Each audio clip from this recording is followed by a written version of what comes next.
Hi, everyone. Good morning and welcome, or good afternoon, good evening, depending on where you are in the world. And welcome to week 2 of the Power of Social Entrepreneurship, which is part of the Pulte Institute's new Think ND program, Conversations on Poverty and Inequality. As you know, I'm Melissa Paulson, Associate Director with the Pulte Institute for Global Development and Director of Pulte's Entrepreneurship and Education Division. I'm also a professor of the practice within the Keough School of Global Affairs. On behalf of the Pulte Institute, the McKenna Center, and ThinkND, we're delighted to have you with us today. Since the launch of the series, we have built a virtual community of over 362 participants from 42 countries. If you're new to our community, welcome. If you're a returning member, welcome back. We're excited to continue to connect with you over the next 2 weeks and beyond.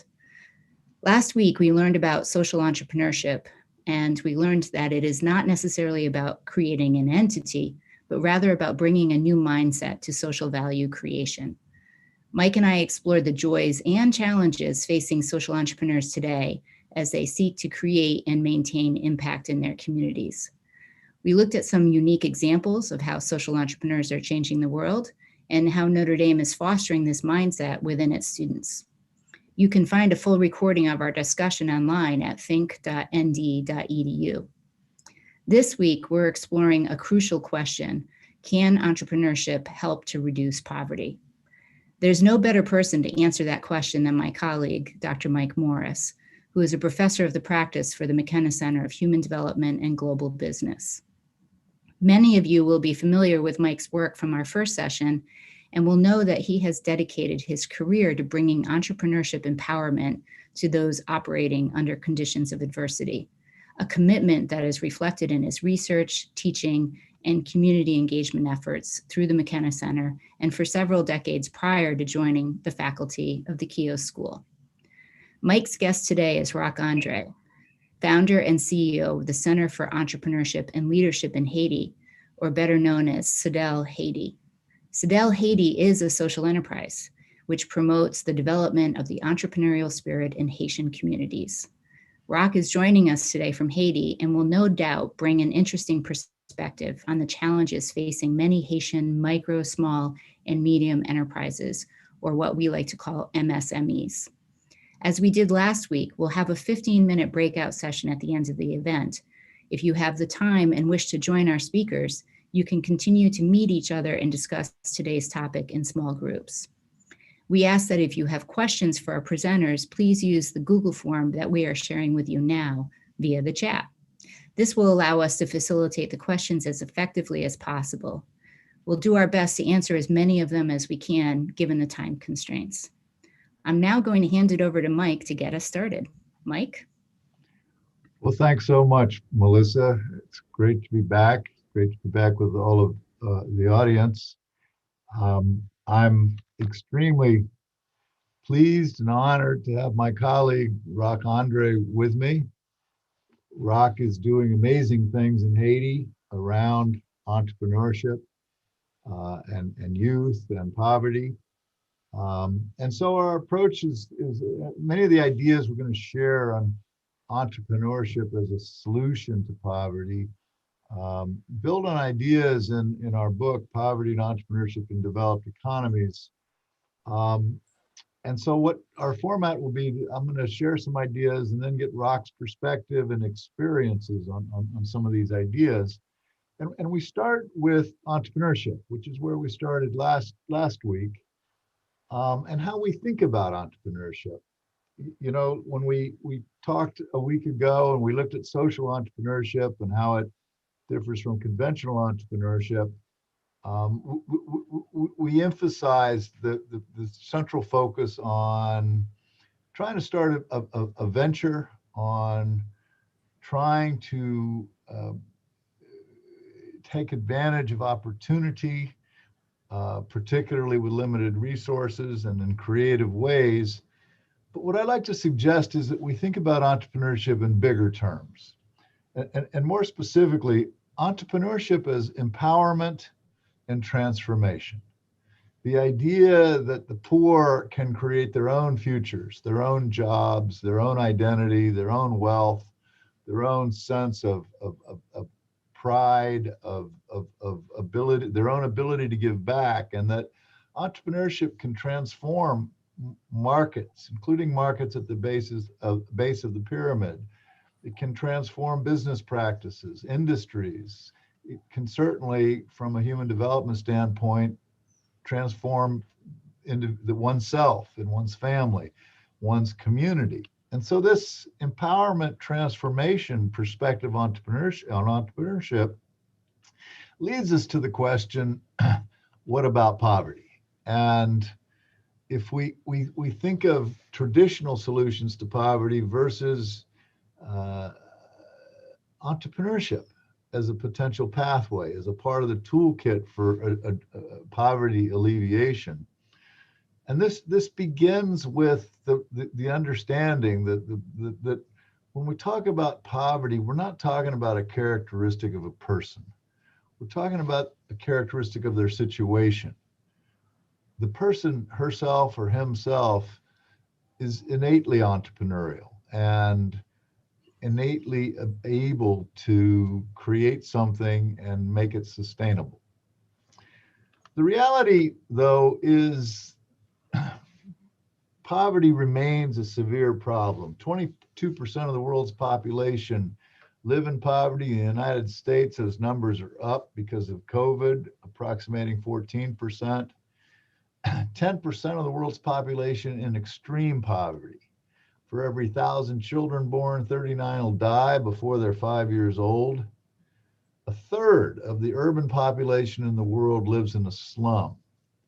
And what we see is that progress that's been made in the last 30 years is actually being undone by the COVID crisis and the economic crisis that accompanies it. And so when we think about poverty alleviation, today governments around the world are spending trillions of dollars on poverty alleviation. In the US alone, at all levels of government, $1 trillion a year is spent.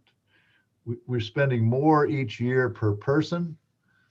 And yet the question is this a Band-Aid? Are we simply allowing the poor to survive and to sustain themselves in poverty as opposed to meaningfully reducing poverty? Much of the poverty reduction in the world has happened in two countries, India and China. We look at other parts of the world, like Rock's home country, Haiti, like much of sub-Saharan Africa, and we don't see the kind of advances that have been made. And across the globe, one of the more pressing issues is the fact that the gap between have and have not continues to get greater. So let's think about entrepreneurship as part of the solution. Entrepreneurship is potentially making a dent in poverty. So Rock, in Haiti, why are you so passionate about entrepreneurship? Why do you see entrepreneurship as the key to the future of Haiti? Thank you, Dr. Maurice. Good morning, everyone, and thank you for inviting me. First of all, I need to give some background about myself to allow you to understand better why I'm so interested about entrepreneurship. In 2009, I received a Fulbright scholarship to go to study in the US. I was going to study agricultural economics. And of course, I got my degree in agricultural economics at Oklahoma State University. And while I was studying, I saw on campus that there was a program about entrepreneurship. At that time, since I was enrolled in the master's degree program in agricultural economics, I wasn't able to go to study somewhere else in another program. But I took advantage to go and follow those courses in entrepreneurship. And I realized I'm not going to go back in Haiti without taking advantage of this entrepreneurship program at Oklahoma State University. And after I finished with my degree in agricultural economics, I decided to stay one more year in the US to study entrepreneurship. And I can tell you right now, some people, they even forgot that I studied agricultural economics, because everything I'm doing is related to entrepreneurship. But I will go back at some point in time to help you understand better why. In 2010, most of you, as probably most of you know, Haiti was hit by a powerful earthquake, 2010. I decided at that time to come to Haiti and to conduct a research about the needs of the people after the earthquake. The results of the survey I conducted here in Haiti showed that 53% of the people said their top priority was to find a job. 53% of the people. And that was only 6 months after the earthquake.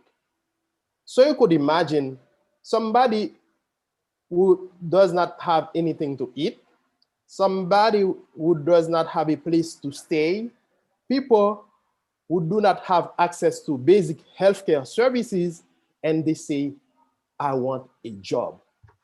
So at that time, I asked me that question, how can we create jobs? And I realized until now, the government cannot create those needed jobs, because even now in 2021, the government creates less than 100,000 jobs for a population of over 11 million. So you could imagine, we cannot rely on the government. We cannot wait on anybody to come and create a job for ourselves.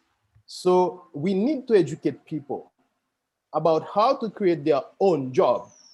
And that's why, since then, I realized entrepreneurship, this is the tool.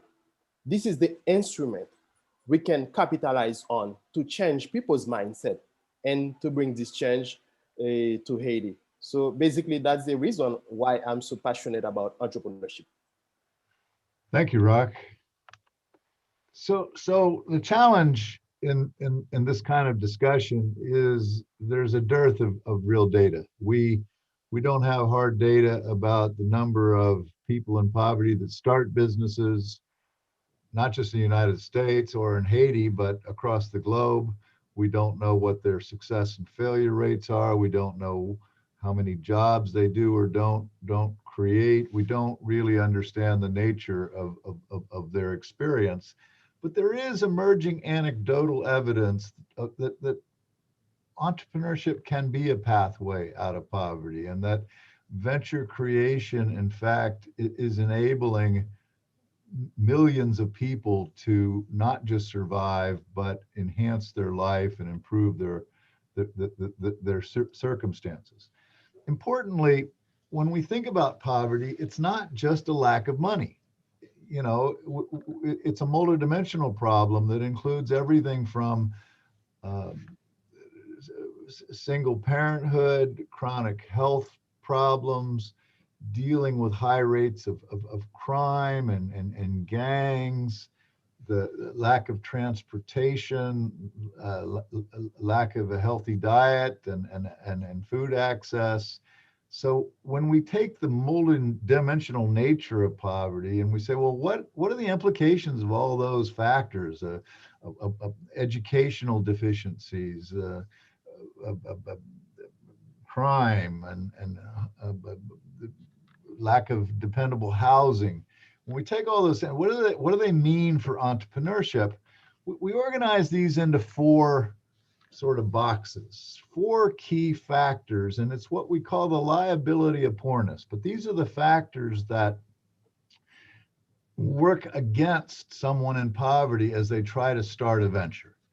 The first of these is literacy gaps, which is not just functional or reading and writing and numeracy literacy, but technical literacy, financial literacy, economic literacy, business literacy. Second is a scarcity mindset. If I'm poor, then I live in the moment because I live in a scarcity world. I have to make a choice this week as to whether to pay the rent bill or pay a medical bill. And so that short-term orientation comes at the expense of being able to think more long-term, to plan, to think more strategically, to look at decisions in total rather than one at a time. If I'm starting a business from poverty, I'm dealing with intense non-business pressures that distract me from the business. These are things like I'm getting kicked out of my apartment. I am dealing with gangs and violence every day. My children are having trouble. We're having chronic health problems in the family. I'm caring for extended family members. And then finally, there's no safety net. Anything I have is in the business, and I'm not able to access conventional sources of debt and equity. I don't have any kind of benefits, and so I'm operating at the margin. This liability of poorness affects everything from my ability to adopt the entrepreneurial mindset and to plan. It affects the kind of ventures I start. It affects something we call your opportunity horizon, the kind of opportunities you're able to see, the kind of resources you're able to access. And so, Rock, what is your experience with these issues as you work with entrepreneurs on the ground in Haiti? And do you encounter these literacy issues? Do you encounter this scarcity mindset? What is some of your experience? Thank you. When you were showing this chart about liability of bonus, it was like to me as if you were talking about Haiti, because everything you are showing, this is really deeply related to Haiti. Of course, this is the reality here in Haiti, because we want to change the situation, but at the same time, we're facing some issues, and you just summarize them really well. But now, how can we get out of this trap? How we can create a different reality? From our experience here in Haiti, especially at CEDEL Haiti, we try to capitalize on one thing: teaching people, educate them differently about developing a different mindset. As you know, entrepreneurship means out of scarcity, there are possibility. And then we educate people what we call the possibility thinking. Of course, you might not have a lot of money. You might not have a lot of cash, but what do you have? How can you capitalize on what you have? And this is deeply related to the thinking. This is why in all our trainings, we really make sure that we start first with the mindset. Because, for instance, when we're having some training for young people who want to become entrepreneurs, sometimes they think that in order to start a business, they need $100,000, US dollars, $100,000. It's like for them, if they don't have that much cash, they cannot do anything. This is our job, to educate them, to help them understand that it's not about how much cash you have, but it's about first your thinking. What kind of resources you have in your environment, and how can you share resources? How can you share risk? How can you mitigate risk? And the good thing is that from evaluations we conduct after our trainings, we realize that when people are exposed to this kind of information, that works well for them, because they change mindset, they change approach, and we believe this is what gives hopes about what we are doing, because with entrepreneurship training, with consulting, with coaching to entrepreneurs, we can change their mindset and we can deal with this liability of poorness. Thanks, Rock. Yeah, it's my experience too. I find teaching a low-income individual about bookkeeping or marketing is not the challenge. The challenge is the mindset and how you convey that mindset. Now, when we think about this liability of poorness, one of the issues that I stressed was that it affects the kind of venture that gets created by the poor. Importantly, we're not talking about creating the next Facebook. That certainly can happen. and poor people do have created some amazing kinds of ventures. But the reality is, most of the ventures created by the poor, if we think of 4 different kinds of ventures: survival ventures, hand to mouth, barely get by, probably don't have employees, probably don't have premises; lifestyle ventures, your local restaurant or hair salon, employees, has some premises, don't really seek aggressive expansion; managed growth businesses that do steadily, consistently grow into new locations, new markets, new products; and then aggressive growth ventures, the Facebooks and Ubers and so forth of the world. We know that 85% of startups are survival and lifestyle type ventures, but we also know that the poor disproportionately create survival ventures. And these survival ventures suffer from what we call the commodity trap. It's a cleaning business, just like all the other cleaning business. It's a bike repair business, just like all the other bike repair businesses. It's a hair salon, just like all the other hair salons, or it's a fruit stand, like all the other fruit stands. And so it's undifferentiated, but it's labor intensive. They're not using technology. They're not able to afford equipment. So their capacity is limited. So their volumes are low, but they price too low. And so there's no profit margin, not enough profit margin to sustain themselves. Because of the low volumes, they're not able to buy in larger quantities. So they don't have any bargaining power with suppliers. They're buying at retail to sell at retail. It's tough to break out of this commodity trap. Rock, what is your experience here? How are you helping these entrepreneurs break out of the commodity trap with these survival businesses that they create? Our vision at CEDEL Haiti is to transform Haiti into a country based on the entrepreneurial mindset. And our mission is to help create new businesses and help with the growth of existing businesses. And since we started in 2012, 9 years ago, we tried continuously to expose people to entrepreneurship, because you cannot give what you don't have. And that's why, since day one, we started with an entrepreneurship forum that was in 2012. You, Dr. Maurice, you came to Haiti with me for a 2-day entrepreneurship forum. And we kept this going on every year, except for last year. But every year we keep having that, because we believe that consistency is key.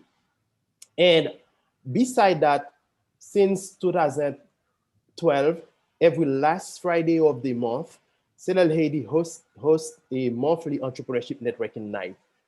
I have to say that I was inspired by this class I had at Oklahoma State University called Dilemmas and Debates about Entrepreneurship, where all I had to do was to go and sit down in a room and listening to entrepreneurs sharing their stories. You know, you wouldn't imagine how much you would learn by listening to entrepreneurs. And before CEDEL Haiti started with that, that was pretty uncommon in Haiti, very uncommon, because a lot of people, they thought that entrepreneurs wouldn't come out and share their stories because they don't want to expose themselves and so on. But we realized that was not true at all. And we kept doing that for 9 years. And beside that, we do entrepreneurship training. Sometimes we take the initiative to conduct those trainings. And from now, we receive more and more offers from NGOs, from the Central Bank of Haiti, from the Ministry of Finance. They approach us, they give us contract to conduct more entrepreneurship training. And training is important, but that's not enough. We add to that some consulting to those entrepreneurs, because sometimes you want to go deeper into the numbers, to approach the entrepreneurs and to get to know him intimately, and to be able to advise him about his own situation. Because like for Haiti, if somebody wants to start a business, you want to know some basic information. For instance, what is the background of this person? How many many people live in the household, and what is the educational level of this person? So this is what we've been doing. And when you combine all those possibilities, we can see that there is a difference that can make in people's life, because those entrepreneurs, those people who want to become entrepreneurs, they have developed a different mindset and they approach things differently, and also this commodity trap. So you use the mindset training to help them differentiate, come up with a different angle, a different approach, a different process, a different method to make things happen, and to break out of this commodity trap. You know, one of the other issues that many people raise a question about is, do the ventures of the poor even matter? There are some who are actually explicitly argue that these are unproductive or inefficient businesses, not great uses of societal resources. I think just the opposite is true. These ventures serve market niches not addressed by incumbent firms or high growth startups. They enhance competition. Many pay taxes. They stabilize neighborhoods and communities. They tend to be immersed in the fabric of the communities that you find them in. And in some countries, they can represent as much as 50% of the GDP of the economy. I think they're also important at the individual level. And here we're talking about how they enhance the skills, the knowledge base, the self-confidence of the entrepreneur. And at the same time, there's a portfolio of kinds of ventures that get started. And so for every high growth venture, you need a lot of lifestyle and survival ventures that complement and interplay and support them. Now, our work in this area is centered on a model that, we call it the Spoder model, that the need to if we're going to do something about poverty through entrepreneurship, we need to build more supportive infrastructure. We need to better prepare entrepreneurs. We need to expand their opportunity horizons. We need to help them better differentiate their business, develop economic or profit models that are sustainable. And as you talked about, Rock, that leverage resources, take advantage of community resources. It's not about money per se. And so as we've applied this model, we're developing a whole new toolkit. And so one of the big issues is, how do you expand the opportunity horizons of the poor? How do you help them see venture possibilities that aren't immediately apparent to them, given their limited social network, given literacy issues, given the lack of role models and other key elements related to entrepreneurship? We found that the toolkit itself needs to have whole different approaches to assessing markets, to escaping the commodity trap, to designing profit models that are sustainable, to guerrilla skills and bootstrapping skills and leveraging skills. And importantly, when we talk about infrastructure, changing the ecosystem. I wonder if you could take a moment and talk a little bit, Rock, about the entrepreneurial ecosystem that doesn't exist or does exist or needs to exist in a different way in Haiti today. Yeah. When you talk about the entrepreneurial ecosystem in Haiti, of course, we see the institutions supporting the development of entrepreneurship in the country. We see the laws, we see the infrastructures, and so on. Just to summarize, I would say that the ecosystem is not in good shape. There is a lot to do to create the right environment for entrepreneurs to create a business or to grow a venture. Even to register a company in Haiti, this is something really complicated. And on my side, beside our work, the work we are doing to support entrepreneurs, to train them, I believe it's important for me to be engaged in advocacy to have a better ecosystem, a better environment for entrepreneurs to create a business or to grow companies. But at the same time, you know, there is one thing which is very important. Despite all those challenges, there are always opportunities. There are always possibilities. So of course, you would hope that things would be easier for you in order to go faster, in order to have better results, but you don't want to wait until all the conditions are perfect in order to start something. And, you know, opportunities, that means preparation. You need to prepare yourself. And this is what we try to do through all the sessions, through the training we are doing. And that's why, for instance, I will talk about that more probably later, but that's why we decided to launch a youth entrepreneurship program. Because while we are working with current entrepreneurs who already have their business, that's important to invest in the next generation of entrepreneurs. And also, in order to develop a better ecosystem, you need people from all walks of life in Haiti to have a sense of what it means about entrepreneurship. People who going to work in the public sector, people who work in churches, who do all kinds of work. They need to understand what entrepreneurship means, and that's how all of them they're going to contribute, and life will be so much easier for the entrepreneurs.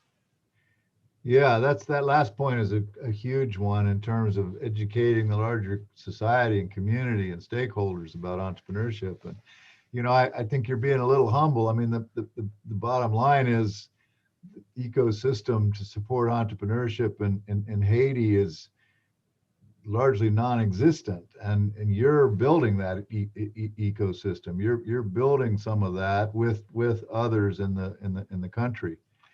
You know, I want to share a little bit about what we're doing here at Notre Dame, and then come back to some of the cool stuff you're doing, Rock. But we have launched something that we call the South Bend Entrepreneurship and Adversity Program. This is a program here in South Bend, Indiana, where Notre Dame is. That is a 12-month intervention where we work with entrepreneurs, and it has 6 components. So it starts with 6 Saturdays of training. We've just launched the 2021 version of that. So we just had the first training session last Saturday for this year's cohort. We take in about 70 entrepreneurs a year from disadvantaged circumstances. So it starts with the training. It then goes to mentoring, where successful entrepreneurs in the community one-on-one mentor these entrepreneurs. It then goes to student consulting, where our Notre Dame students consult to these entrepreneurs and create bookkeeping systems and websites and social media campaigns. It has a community connection piece where we hold quarterly events to connect these entrepreneurs to these poverty entrepreneurs of the larger business community.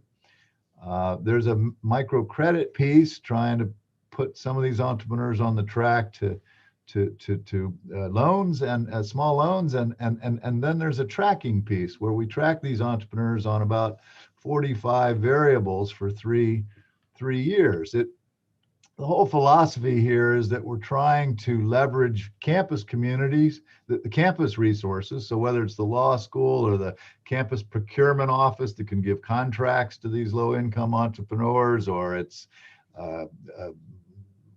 public health or engineering, at the same time, leveraging community resources, whether that's Goodwill or SCORE chapters or the local Small Business Development Center or Latino Chamber of Commerce, also engaging students. And so students are playing a big role in this initiative. And what I'm especially excited about, so they're writing case studies, they're doing consulting, we're bringing guest speakers who are entrepreneurs in the program into the classroom. And what I'm really excited about is we're taking this model and we're moving it to other cities. So Notre Dame's Urban Poverty and Business Initiative, we now have versions of what we're doing in South Bend It's in 6 different cities around the country, including South Bend, and we hope to continue to grow this. The other piece of the puzzle here is Notre Dame has launched the Global Partnership for Poverty and Entrepreneurship, which is a portal that shares best practices in terms of community engagement. It is a compendium, all the research available on poverty and entrepreneurship, and it has a lot of teaching tools around poverty and entrepreneurship. So that's what we're doing. And Rock, you've talked a bit about what you're doing, but I'm especially excited about one of your newest initiatives, which is to try to get into all the schools in Haiti and get to children when they're younger with a message of entrepreneurship. Can you talk a little bit about your school initiative? Yeah, actually, I was inspired by a program I saw in Oklahoma. It was the Entrepreneurship in Schools program with East Central High School. You, Dr. Maurice, you created. And also, I saw that at Oklahoma State University, there were entrepreneurship clubs. But when I came back to Haiti, I said, how about I decided to create entrepreneurship clubs, but not in universities, but in high schools. That was different because, you know, I realized in universities, the students, they had more opportunities, more possibilities, they could do research and so on. But, you know, in secondary schools, high schools in Haiti, to me, there was a bigger need. So that's why in 2004, not 2004, sorry, 2014, we decided to test working with high school kids. And then we had that entrepreneurship forum. We decided to invite only high school students. And we even had a business competition with those high school kids. And that was amazing, impressive. And at the time I said, how about we do something bigger? To go to the schools and create entrepreneurship clubs led by high school kids. And then we would have mentors and coaches to work with them to support them. And I can say that this program has been amazing. We've seen so really amazing progress from those kids. And when they entered university after that, and sometimes they would come to us and said, I used to be part of an entrepreneurship club in my school. So basically, we are creating this base. We are getting those pieces together so we could have like the next generation of entrepreneurs in Haiti. For the past years, we had that program mostly in schools in Port-au-Prince, and now we are expanding to other cities in the country. And what is more important, I have to add, is that when we choose those schools to be part of the program, we decide with schools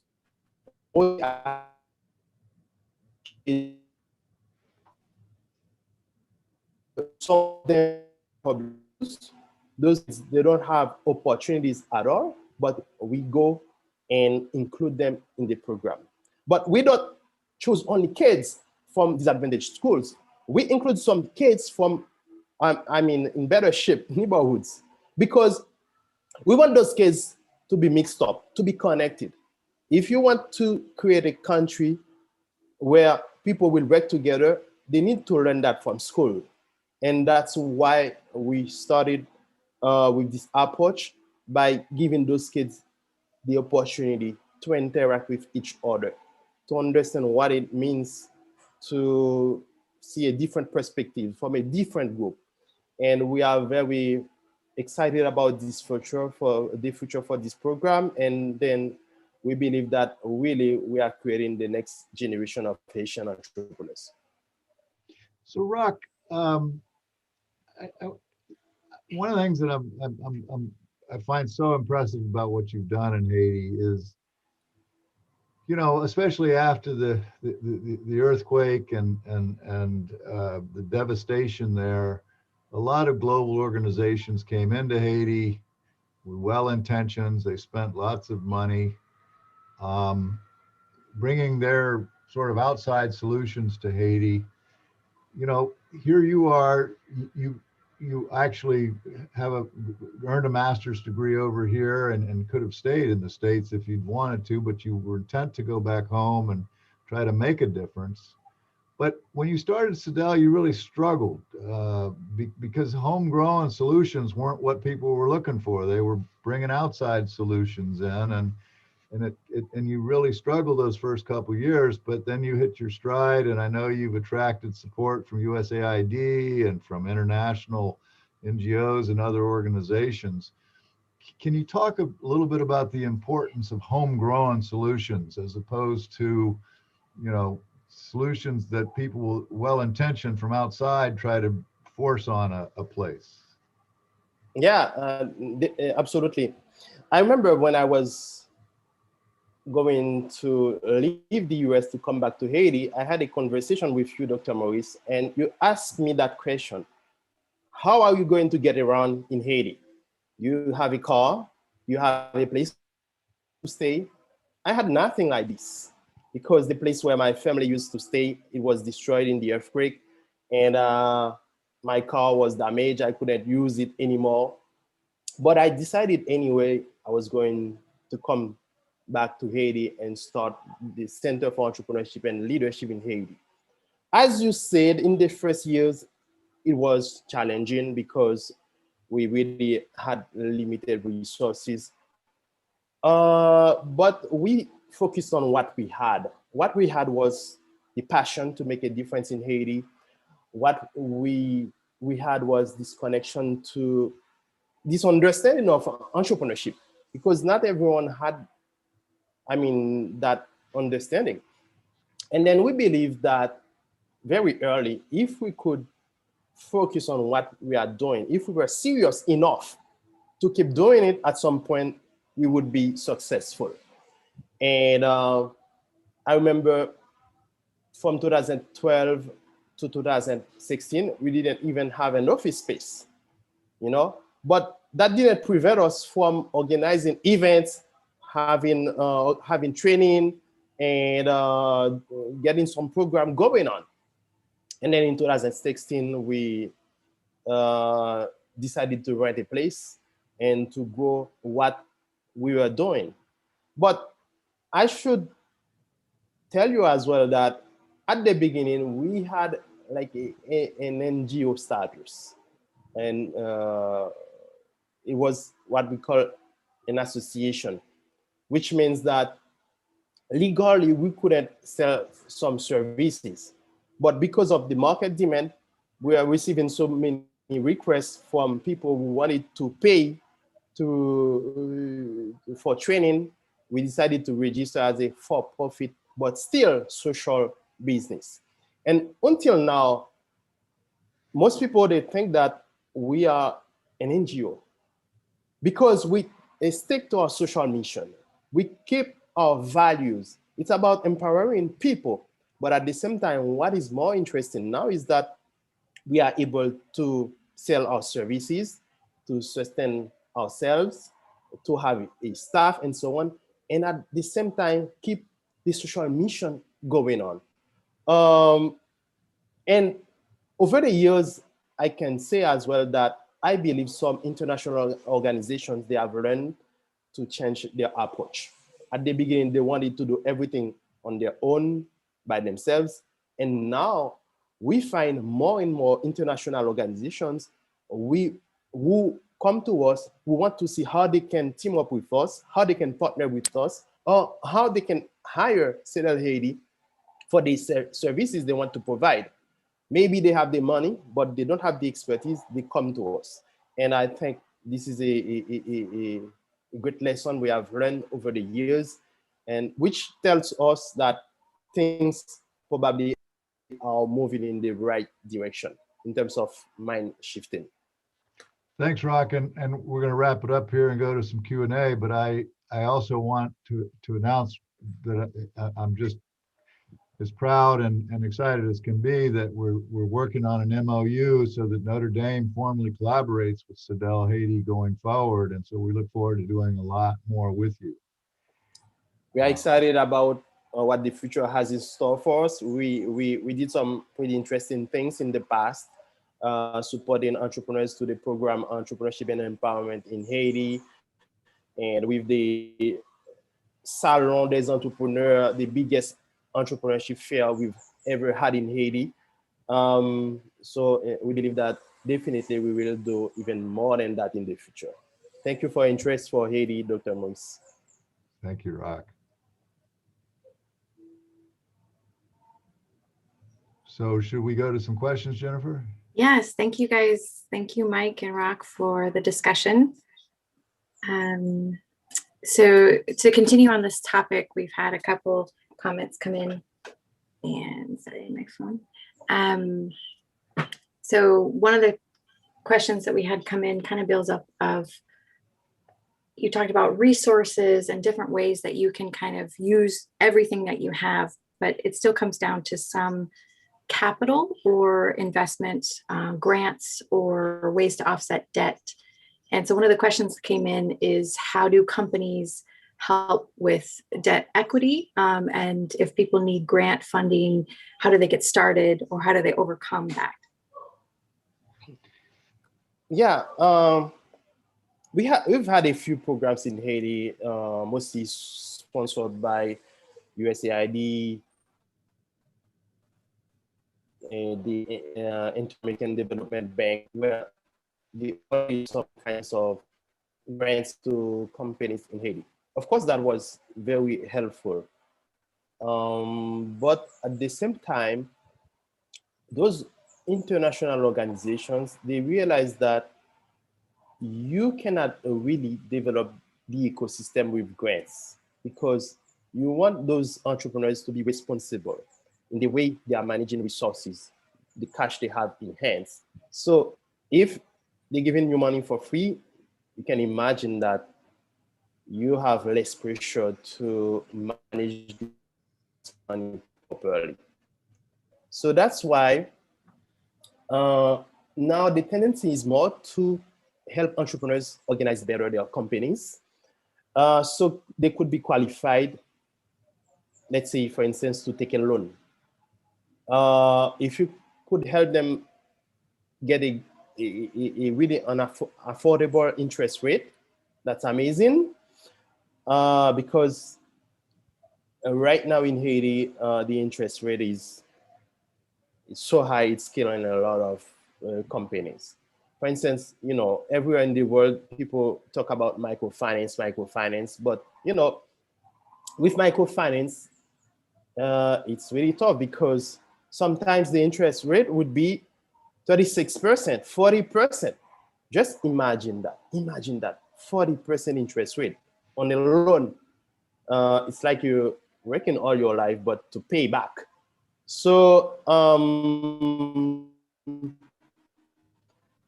we believe that there is a need to continue to work with entrepreneurs to help them put more structure in their companies, to have proper bookkeeping system, and to be accountable of the money they have in their companies. And also, it's important to see, I mean, how you could make some financial resources available to those entrepreneurs, but at more affordable interest rates. And I think it's, you know, first of all, I think too much emphasis is put on money, and since there's no money, it stops the whole conversation. And the reality is, a huge number of businesses in the United States alone are started for $500 or less, and even more so in places like Haiti. So the issue is how you see resources that other people don't see. How do you see hairdressers as a way to communicate with customers? How do you see church kitchens as a place where you can do your catering or run your business from? How do you, and when we talk about the business community, this is a key part of the solution, Jennifer, that the business community is not just about providing money or mentoring. businesses have resources. If it's a printing company, they can provide some free printing to low-income entrepreneurs. If it's a website company, they can provide free website creation for low-income entrepreneurs. They can provide bookkeeping support, back office kind of support for these entrepreneurs. They can provide mentor protege programs. They can buy from these entrepreneurs. And so there are just innumerable solutions when you start thinking creatively about resource leveraging and bootstrapping and so forth. At the same time, when we start looking at microcredit or other forms of debt or investment, it needs to be tied to steps or stages of progress made in trying to create a venture. Sorry for such a long answer to that question, but. No, that's great. There was a lot of questions related to funding or resources, and you did touch upon it as far as resource leveraging, which is great. Oh, go ahead, Rock. I could add something. I wanted to share just an example. We something we saw recently, and we have this contract with the Central Bank of Haiti to support 12 young entrepreneurs who wanted to start a business. They attended a business competition where there were some 1,700 contestants, and they were the 12 best winners. And then at the beginning, when we started to do some training for them, some of them, they were telling us that we needed like $30,000, $40,000, $50,000. If we don't have that, we cannot do anything. We cannot start. But after those trainings we had for them, and we were showing them that we were asking them some basic questions. For instance, do you have a place to stay? Do you have somewhere where you could even possibly start where you stay? Instead of going somewhere else and just rent a place where we're going to pay something monthly or annually without having any income. They didn't think about this possibility at all before. But after the training, they realized they could think differently. They could do things differently. And I can tell you right now, all of them, they are receiving like some seed money of about $2,000. All of them, they think that with $2,000, this is a lot. They can do something with it. They can start their company. But it's about how they could think of mobilizing resources differently just to add to this cash they will have in hand. And to kind of build on that, thank you. I had a question from Washington, D.C. Related to resources, but also facilitating some policy change. If you had any sort of ideas specifically within the US context or within your context, Rock, in Haiti, as to things that would help catalyze this entrepreneurial ecosystem. Yeah, I think, let me kick it off and then get Rock's perspective. But the challenge we have with public policy is in the United States, for instance, is it's either generic and mostly focused on existing small businesses, or certainly in the last 20 years, it's moved in the direction of supporting what I called, when I talked about those 4 types of ventures, focusing just on the aggressive growth, scalable, high-tech kind of startups, which, by the way, represent less than 1% of all startups.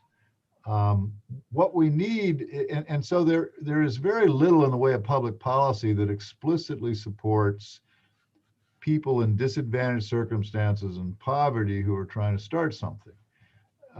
And so what we need are policies that are focused on community-based ecosystems, but how we modify and change those ecosystems using policy incentives to do more to address what I call the liability of poorness, the literacy issues, the scarcity mindset, the non-business distractions, and the fragility of these businesses that results from the fact that they have no safety margin. Rock, what's your take? Yeah, we definitely need proper policies to sustain the growth of those types of businesses, I would say, that would come from the bottom of the pyramid. because whenever you see entrepreneurship in a country like Haiti, you see livelihoods. And, sometimes when you think about those kinds of businesses, sometimes I would say you would even need to evaluate them differently as compared to the way you evaluate like a conventional business, because those are businesses that help sustain a family. Those are businesses where families, they use resources to send kids to school, to pay for healthcare, because as you said, in a country like Haiti, we don't have those safety net. We cannot like rely on some policies to cover some needs the families they have. But, with a business, like a family business, a business that comes from the bottom of the pyramid, from those entrepreneurs who don't have a lot of resources, you wouldn't imagine everything they are doing with what they can make out of those businesses. And as we always say in Haiti, somebody who's having some kind of income, this person is supporting at least 5 or to 10 other people. So that tells a lot about the need to have proper policies, but that could target specifically those entrepreneurs. Like tax policies, how can you make a policy differently for them? Yeah, I think the issue is to get out of the box. We need to think about novel kind of voucher programs that help low-income entrepreneurs pay for things like bookkeeping services or marketing services. We need to think about the earned income tax credit in a different way in terms of giving an income to poverty entrepreneurs tied to making progress with their ventures until they get to a certain scale.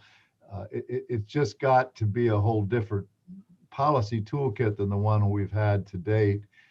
And quite honestly, entrepreneurship as a poverty alleviation tool hasn't really been a core part of policy related to small business or entrepreneurship. Yeah. Thank you guys so much. And thank you for people who submitted questions. The lively discussion was very good. Thank you. You will now have the option of joining a community breakout room for 15 minutes to continue the discussion like we did last week with peers and our speakers. Please note that if you choose not to participate in the breakout rounds, you may leave the meeting and join us again next week. If you plan to stay for the breakout rooms, which is automatically assigned, we'll invite you to introduce yourselves, share your location, and if you're comfortable, your occupation or university affiliation. Once you've been introduced yourselves, talk about the discussion, we'll post some prompting questions to discuss as an option within your breakout rooms. And you may find it easier to facilitate the discussion by approaching a room lead. For example, the room can lead by a person who has the last name first, alphabetically, but this is not a rule, just some suggestions. We, of course, expect that we will follow the rules of civil discourse and will be respectful to each other's and their comments. Please note that we'll always have one of the hosts remain in the room. So if you experience any disruptions, breakout rooms, please come back to the main room and let us know. As a reminder, for next week's meeting materials are now on ThinkND with all the resources you'll need to prep for that provocative discussion. We're accepting registration throughout the entire. Feel free to share this with your friends and family. And thank you again for joining us today. And we'll start the community breakout rooms